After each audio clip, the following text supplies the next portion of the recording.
My network wanted me to ask you this question. I would never ask this question, but I have to ask because they You can ask me whatever you want. They want to know about the restrictions of marijuana in the UFC and what is the current policy. And because Nick Diaz was on the show. Yeah. And he was suspended for Nobody's broken the policy more than Nick Diaz. You motherfucking right. But why is that a policy when it has nothing to do with the fighters? I mean, I think in the steroid, y'all should be focused on that. Like the enhancement of the fighter. That's not enhancing the fighter. That's relaxation to an injury or to pain. Or, you understand what I'm saying? That's the problem. So, first of all, it's not the UFC. It's the athletic commissions. Regulation. It's the government, right? Gotcha. The governments are the ones that regulate that. We have the best drug testing policy in all of sports. And the problem with marijuana is, and marijuana is obviously becoming, more legal. Way more legal than when we were younger, right? It's a completely different ballgame these days. But the problem is it's still a painkiller. So you can't go into a fight having smoked marijuana within the last, I don't know. I think it's 24 hours. Your nanograms, when they test you, have to be at a certain level.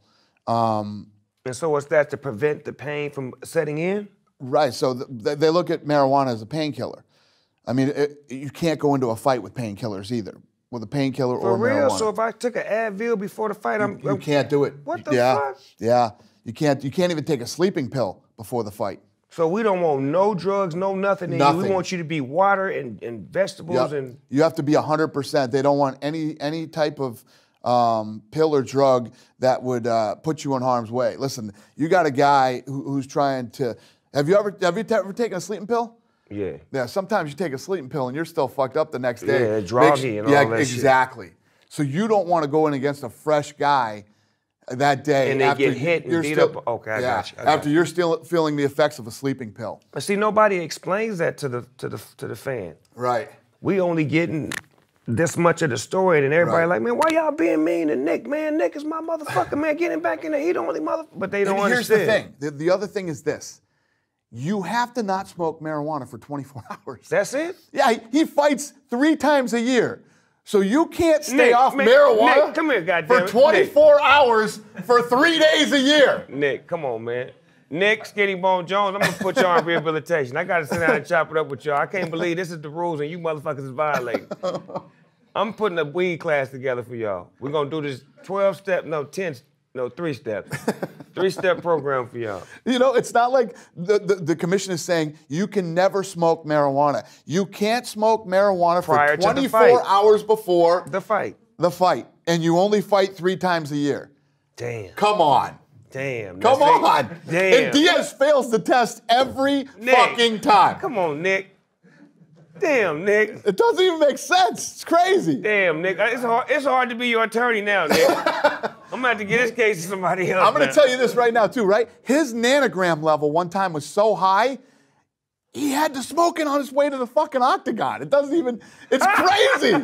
It doesn't even make sense. Nick, it's time. Oh, what? Right now? Yeah, they call you. They got your music on. Okay. Seriously. That's pretty much reality. What it all boils down to is Nick Diaz doesn't give a fuck. As he should. That's the Bay Area for you. Shout out to the Bay Area. Yee! No, but it's good that you're able to explain to the home viewer who really don't have no clarity or no understanding. It's a business, and it's a job. So don't just think it's a sport. It's a business, and it's a job, so it has to be regulated in a way to where it can run professionally in its protocol. Be safe. Yes, exactly, for both fighters. Yeah, and sometimes in these situations, you have to save the fighter from himself. Thank you. Making mistakes and doing things where he could get hurt. Because at the end of the day, the great thing about the UFC is, in the over 20-year history of the UFC, even back in the crazy days, there's never been a death or serious injury. Because that's the key. Right? Boxing has many deaths. Cheerleading can't say that, okay? Wow. Yeah. Football can't say that. Right. So, obviously we're proud of that, and sometimes we have to protect these guys from themselves. We don't tell you can't smoke weed.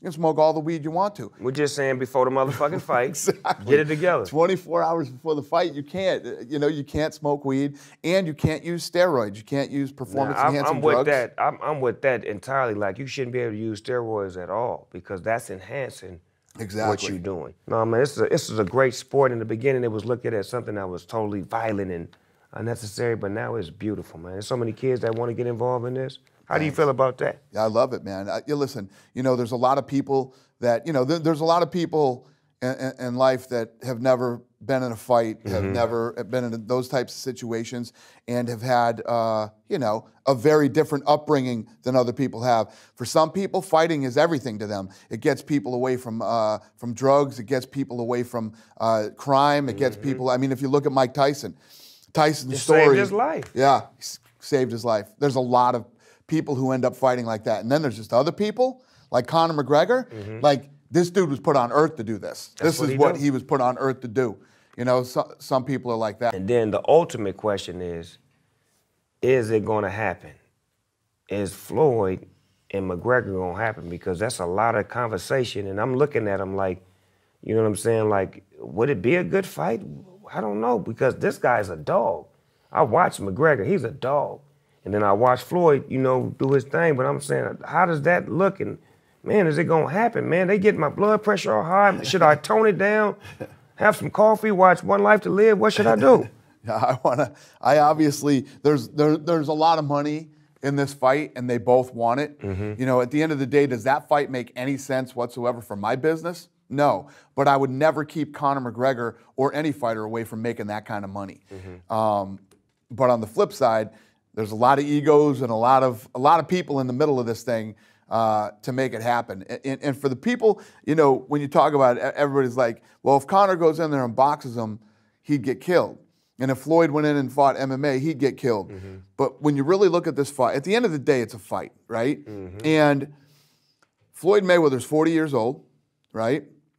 Conor McGregor's 27. You met Floyd, right? You know Floyd. Floyd's this big, okay? Conor's a big dude. Floyd has trouble with southpaws. Conor McGregor is southpaw. And Conor McGregor hits like a truck. When he hits you, you know it. So in no way, shape, or form am I saying Conor McGregor wins this fight. I don't know, but it's more interesting than people think it is, when they think, boxing and this and that. I promise you, Conor McGregor will hit him. When they fight, he will get hit. And it'll be interesting to see what happens. So I'm down to do it. I love fighting, and I love doing crazy stuff like this. I just think it's so dope to your legacy because that's your fighter. That's your man. Imagine if Conor McGregor knocked Floyd Mayweather Then how out. do you look now? Shit. How does UFC look now? Right. Let me tell you what. The other problem is if this thing goes down, Conor could make anywhere from 60 to 70 million. Oh, now he's going to come back and tell you, now I need to get that. Well, okay, I know no, the flip what side. I think happens is, and Floyd's going to make 100 and whatever, however the thing plays out. I mean, how do you come back again and fight for 8, 9, 10 million bucks? That's a once in a lifetime scenario. Right. Long as he understands that dynamic, and which I think he does. He's a smart kid, but he might never fight again. Listen, Snoop, when you're in the fight business, you got to be hungry, man. You're right. You got to be hungry. It's hard to get up and get punched in the face every day when you got 75 million in the bank. Is Conor hungry for somebody in the UFC world as much as he is hungry for Floyd? Yeah, I think he's hungry for Floyd for the money, and Conor loves to prove people wrong. So I met with Conor McGregor 2 weeks ago. You sit down with this fucking kid, he'll make you believe that he's going to knock Floyd Mayweather out. It's one of the many things I love about this kid, So this shit that went on with Tony Ferguson and Khabib, right? Conor texts me and said, Is they the same weight class? Yeah. Ooh. Yeah. So this shit that went down, you know what he said to me? He texts me, he says, I can't believe you're going to fucking pay that bum Tony Ferguson $1. He goes, you shouldn't pay that guy a fucking dime. He goes, he was there, made weight, and you lined up a fight for him with fucking Khabib. No, Michael Johnson. After Khabib fell out and didn't make weight, you lined up a fight with him and Michael Johnson. He turned it down. Fucking bum. You shouldn't pay him a dime. That's Conor's mentality. Like you should have took that fight right, just because you was took ready. That Michael Johnson fight. Exactly. Are you a fighter? Did you prepare? You came in to fight. I don't give a fuck who I'm in the ring with. Line me up with somebody. That's what Conor said to me. And that's one of the many things that I love about Conor McGregor. Dog. And he ain't just talking because I've been standing in his living room looking at him saying, Conor, your opponent fell out. No, but this motherfucker fought He doesn't give a shit. He fought Nick Diaz, right? Nate. He fought Nate Diaz twice. Nate Diaz big as a motherfucker. Really big. That's exactly right. And I'm looking at this shit like, man, hold on, man. I'm starting bigger than starting to exactly. understand what you're saying now, man. God damn, that's a big difference, man. He don't give a shit. And at one point, one of his fighters fell out that he was supposed to fight. Trained for this guy the whole time, and everybody thought that Conor's big weakness was wrestlers. If you get in there with a wrestler, you're dead. He fought Chad Mendez on a week's notice. Could care less. Didn't even blink or flinch at the fight, you know? And everybody thinks that I kiss Conor's ass and everything else. Yeah, I definitely treat Conor different. I've never dealt with a fighter like this in my life. LeBron get treated different. Yeah, it's just Kobe got treated different. I mean, the difference with this kid is he literally will fight anybody, anywhere, anytime. But and he means it. You the man, right? So when you see that kind of spirit, it's your job to uplift that, because when you uplift that spirit, it's another Conor McGregor somewhere. Right. That you're going to find, and you're going to be like, see, these are the type of dogs I'm looking for. You're right.